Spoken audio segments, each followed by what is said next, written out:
नमस्कार, श्री स्वामी समर्थ. स्वागत आहे तुम्हा सगळ्यांचं घरगुती गप्पा यूट्यूब चॅनलवरती.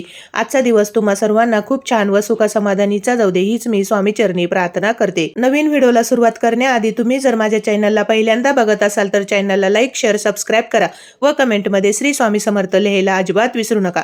चला तर मग नवीन व्हिडिओला सुरुवात करूया. आज आहे कर दिन म्हणजेच मकर संक्रांती नंतरच्या दुसरा दिवशी येणारा दिवस म्हणजे कर दिन, ज्याला क्रिक्रांत असं देखील म्हणतात. क्रिक्रांत म्हणजे काय, या दिवशी काय करावे काय करू नये, कर दिन शुभ असतो की अशुभ असतो, तसेच या करीच्या दिवशी आपण जर काही खास उपाय केले तर आपल्या घरातील सर्व दोष, अडचणी, दारिद्र्य हे दूर होतील व या क्रिक्रांतच्या दिवशी काही खास उपाय केल्याने दारिद्र्य दूर होतील. तसेच आपल्या घरातील लहान मुलं असेल तर त्यांची ही किरकिर दूर होते. तर या करीच्या दिवशी आपल्याला काय उपाय करायचे आहे त्याबद्दलची संपूर्ण माहिती बघण्यासाठी हा व्हिडिओ शेवटपर्यंत बघा, स्किप न करता.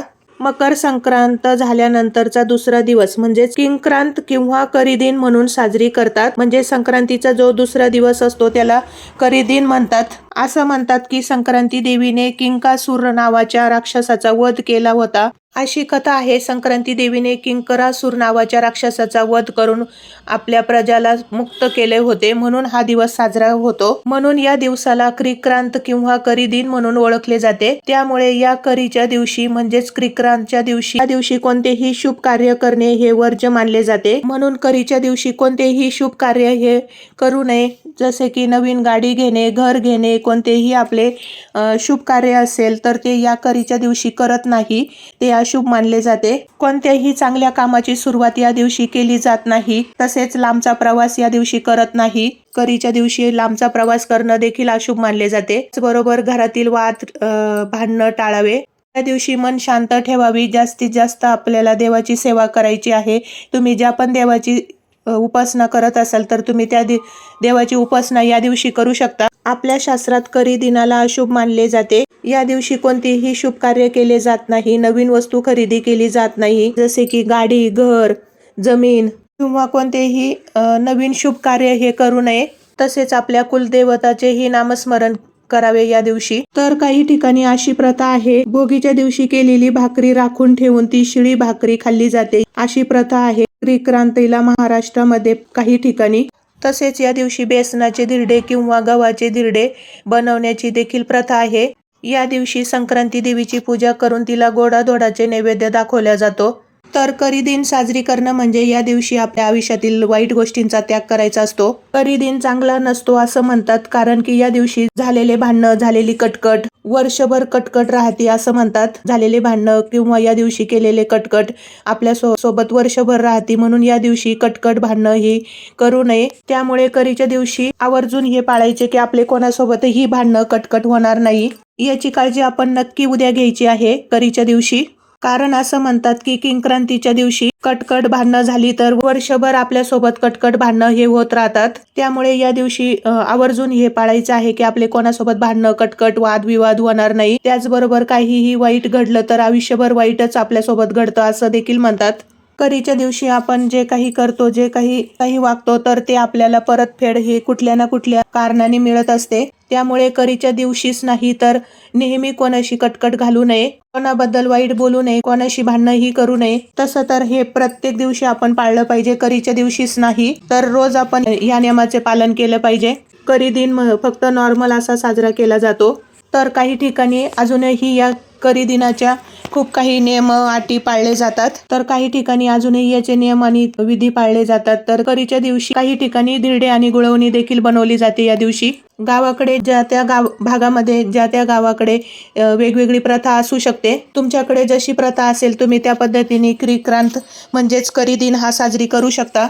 पण या करीच्या दिवशी असं म्हणतात की करीला एकतरी धिरडे नक्की काढावे. करी दिन म्हणलं की धिरडे हे अवश्य बनवले जातात. तर काही ठिकाणी गोड बनवले जातात तर काही ठिकाणी तिखट.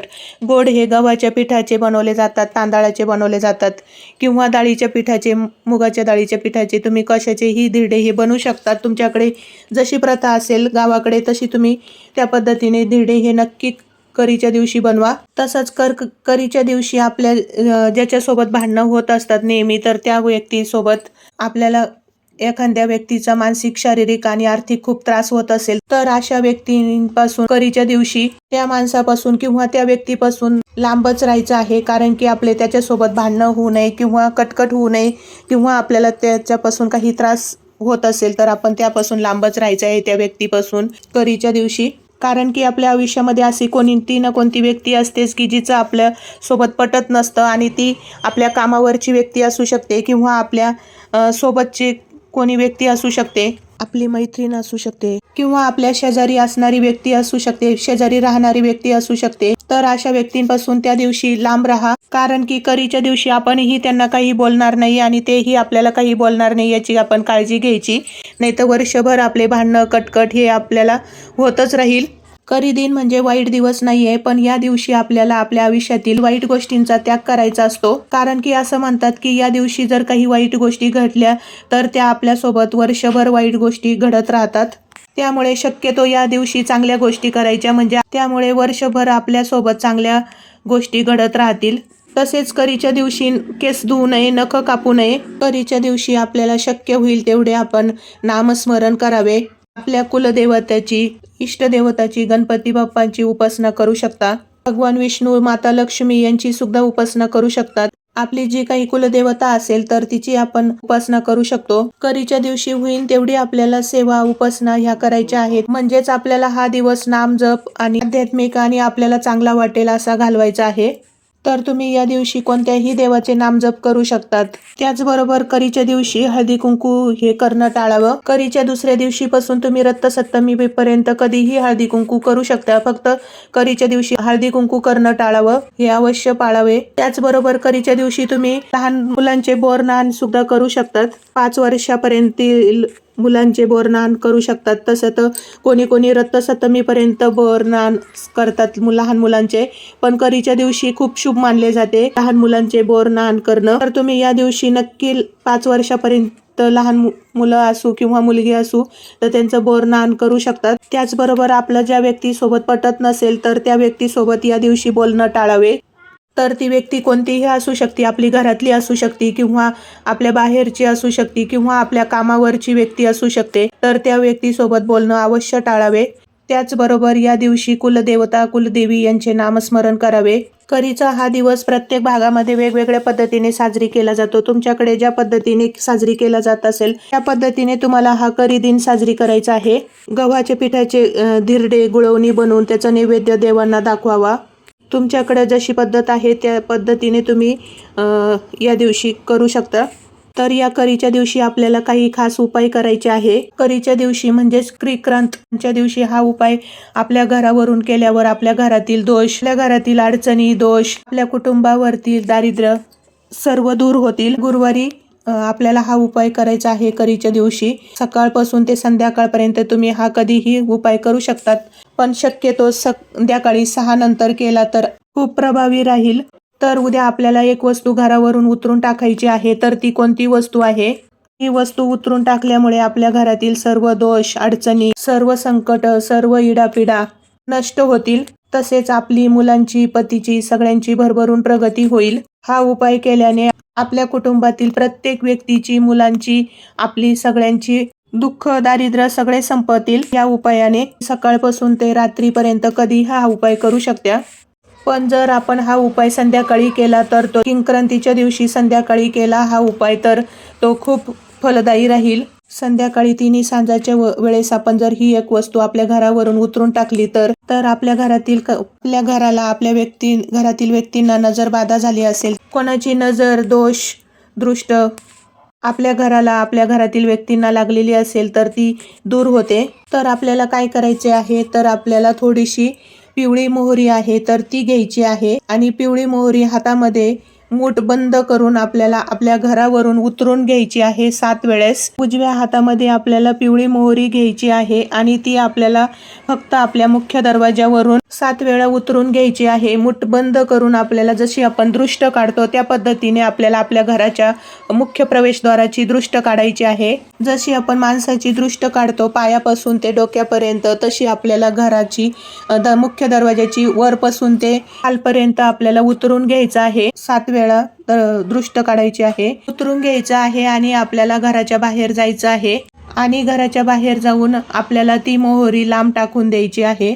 मोहरी टाकून दिल्यानंतर आपल्याला मागं वळून बघायचं नाहीये, हातपाय धुवून आपल्याला घरात यायचं आहे.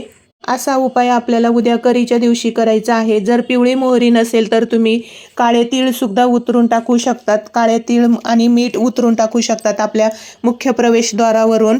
जर पिवळी मोहरी नसेल तुमच्याकडे तर तुम्ही काय करायचं आहे, तर तुम्ही थोडंसं काळे तीळ आणि मीठ घ्यायचं आहे आणि हे तुम्हाला मुख्य दरवाजावरून हे तुम्हाला 7 वेळा उतरून घ्यायचं आहे. वरपासून ते खालीपर्यंत आपल्या उजव्या हातात मुठीमध्ये धरून आपल्याला 7 वेळा उतरून घ्यायचं आहे आणि त्याच पद्धतीने आपल्याला घराच्या बाहेर जाऊन ते तुम्हाला टाकून द्यायचं आहे लांब. तर अशा पद्धतीने हा उपाय तुम्हाला उद्या करीच्या दिवशी करायचा आहे.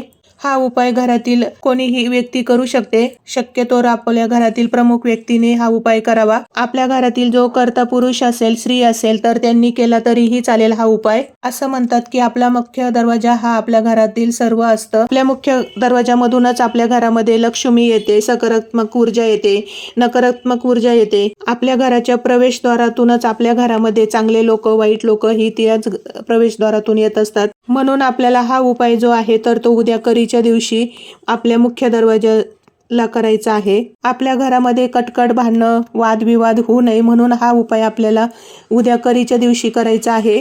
चला तर मग व्हिडिओ आवडला असेल तर नक्की व्हिडिओला लाईक, शेअर, सबस्क्राईब करा आणि शेजारीच बेल आयकॉनलाही प्रेस करा, जेणेकरून मी जेव्हा केव्हा नवीन व्हिडिओ अपलोड करेल तर त्याचे नोटिफिकेशन हे सर्वात आधी तुम्हाला मिळेल. त्याचबरोबर हाईपलाही क्लिक करा. चला तर मग पुन्हा भेटूया अशाच पुढल्या नवीन व्हिडिओमध्ये. तोपर्यंत श्री स्वामी समर्थ, श्री अवधूत चिंतन, श्री गुरुदेव दत्त.